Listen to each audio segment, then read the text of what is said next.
Hello बच्चों, आज हम लोग देखेंगे मेंस्ट्रुएशन क्षेत्रमिति जो क्लास 9th और 10th दोनों में टॉपिक है। देखेंगे कि कैसे हम मेंस्ट्रुएशन का फार्मूला को समझते हैं। बारी बारी सभी टॉपिक पे आप सभी लोग ध्यान दीजिएगा। इससे पहला टॉपिक का नाम है क्यूब एंड क्यूबॉइड। तो यहाँ क्या है, क्यूब है।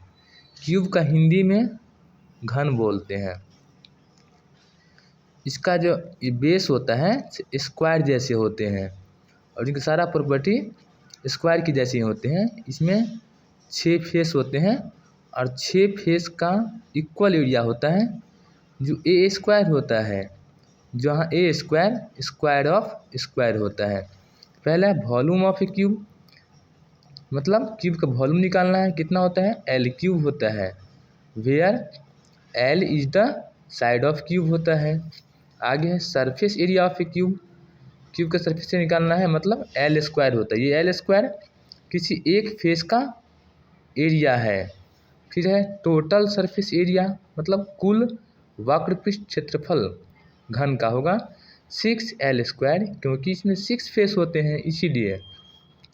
आगे है diagonals of a cube, √3a होता है। और वॉल्यूम ऑफ क्यूब का एक और फॉर्मूला होता है under root surface area by 6 का क्यूब। फिर आगे है घनाभ। घनाभ का बोलते हैं इंग्लिश में क्यूबॉइड बोलते हैं। इसका बेस एक आयत के जैसे होता है, रेक्टेंगल के जैसे होता है।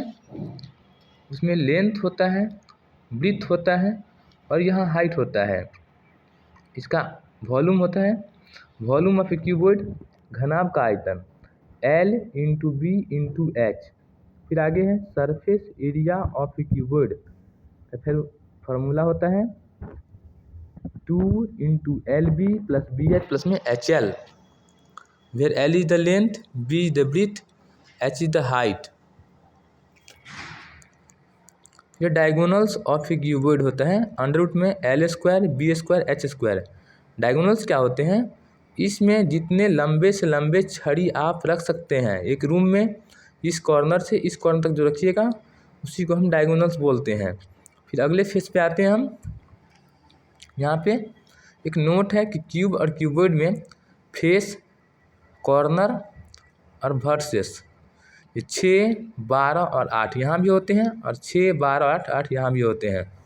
फिर आगे है if sum of 3 sides and diagonals are given then total surface area का फॉर्मूला होता है सम ऑफ 3 साइड्स का स्क्वायर माइनस में डायगोनल्स का स्क्वायर, अर्थात तीनों भुजाओं का योग का स्क्वायर माइनस में विकर्ण का स्क्वायर। आगे टॉपिक है बेलन। बेलन का बेस सर्कल के जैसे होते हैं। यहाँ पे ये हाइट है बेलन के, यहाँ पे D है, D4 डायमीटर होते हैं, R4 रेडियस त्रिज्या होते हैं। क्या है, volume of a cylinder πr² होते हैं। Base area of cylinder πr² होते हैं। बेस पेरीमीटर 2πr होते हैं। Surface area of cylinder 2πRH होते हैं। जब उसके परिधि अर्थात सरकमफेरेंस को यदि H से इंटू करते हैं तो सरफेस एरिया का मान मुझे मिलता है। आगे TSA total surface area of a cylinder, मतलब बेलन का कुल वक्र क्षेत्रफल निकालना है। तो इस बेस एरिया को और इस बेस एरिया को जोड़ देंगे, उसको उस प्लस में 2πr कर देंगे तो हो जाएगा 2πr इंटू H प्लस में R हो जाएगा। अगला पेज में देखिए। फिर उसके बाद है where R is the radius of a cylinder, V equal to एक फॉर्मूला होता है π/4 D²H। ये फॉर्मूला तब अप्लाई करेंगे जब डायमीटर दे देता हो सिलेंडर का। आगे कोण शंकु, जैसे बच्चे का बर्थडे मनता है ना, बर्थडे मनाया जाता है, उसमें टोपी जो होते हैं तो कोण की जैसी होती है। यहाँ पे तो वर्सेस, यहाँ पे लेटेंट हाइट, यहाँ पे हाइट्स। इसमें वॉल्यूम ऑफ ए कोण 1/3 πr²H। Surface area of a कोण πr इंटू में L, where L is the latent height, तिरछी ऊंचाई बोलते हैं। Total surface area of a cone होता है πrL प्लस πr²। ये πr² हो गया यहाँ से बेस एरिया। आगे है L का फॉर्मूला होता है H² प्लस में R²। इसको हाइट बोलते हैं, इसको रेडियस, इसको L। यहाँ पे r बराबर एल स्क्वायर माइनस में एच स्क्वायर रूट के अंदर h बराबर ये फॉर्मूला। अगला पेज में देखेंगे frustum of a cone. Frustum of a cone क्या होता है? जब इस कोन को आप आधे पर से काट दीजिएगा, ऊपर भाग को हटा दीजिएगा तो नीचे वाला पोर्शन हिस्सा बच जाता है, उसी को हम बोलते हैं फ्रस्टम, यानी शंकु का छिन्नक। अपर पार्ट हो गया, ये लोअर पार्ट हो गया, ये हो गया तिरछी ऊंचाई, ये हो गया ऊंचाई, ये हो गया रेडियस, ये हो गया आर। यहाँ तिर्यक ऊंचाई बराबर लेटेंट हाइट, एच बराबर हाइट ऑफ फ्रस्टम। क्या है? एरिया ऑफ फ्रस्टम कितना होता है? Pi L into R plus में आर, फिर L equal to latent height मतलब तिरछी ऊंचाई, आर इज द नीचे वाला आर मतलब बड़ा रेडियस, स्मॉलर मतलब छोटा radius.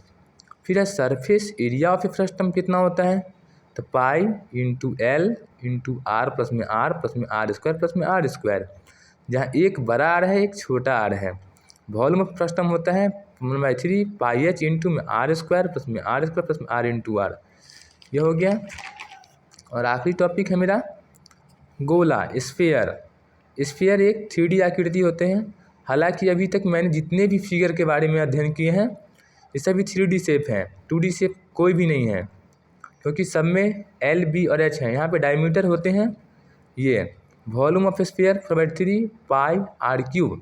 Surface area of sphere 4 pi R square भी होते हैं और पाई डी स्क्वायर भी होते हैं। पाई डी स्क्वायर तब अप्लाई करेंगे जब इसका डायमीटर दे रखा हो। Volume of sphere 4/3 pi R cube और पाई/6 डी क्यूब। फोलो स्फीयर खोखला गोला जिसे बोलते हैं हम लोग, जो एक बीटा का छल्ला टाइप होता है, रिंग टाइप होता है। यहाँ पे वॉल्यूम ऑफ होल स्फीयर होता है 4/3 पाई इंटू में R cube minus R cube. हुआ क्या है कि बाहर में जो गोला है उस गोले के वॉल्यूम से निकाल करके हम अंदर वाले गोले का वॉल्यूम को हम माइनस कर देते हैं, तो ये क्या बन जाता है? Volume of hollow sphere, where D is the diameter of outer sphere and small D is the diameter of inner sphere. आगे होते हैं हेमी स्फीयर, ये होता है अर्धगोला। जैसे आप गुलाब जामुन की मिठाई खाते होंगे ना, उसको जब आधा पर से ऐसे काट दीजिएगा चाकू से, एक छोटा सा हिस्सा बच जाएगा, आधा हिस्सा, उसे ही हम समझ लीजिए हेमी स्फीयर। हेमी स्फीयर को याद करना है तो गुलाब जामुन को याद कर लीजिएगा। गुलाब जामुन को जब आधा काट दीजिएगा तो वो बन जाएगा hemisphere. Volume of hemisphere 2/3 pi R cube. फिर है सरफेस एरिया कितना होता है? 2 पाई आर स्क्वायर।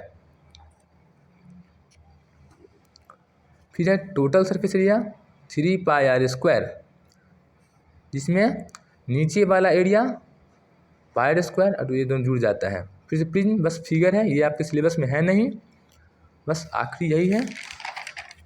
फिर से एक बार देख लीजिए।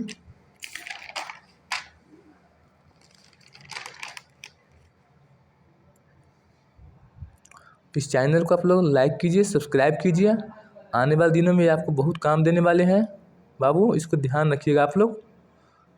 Thank you all of you.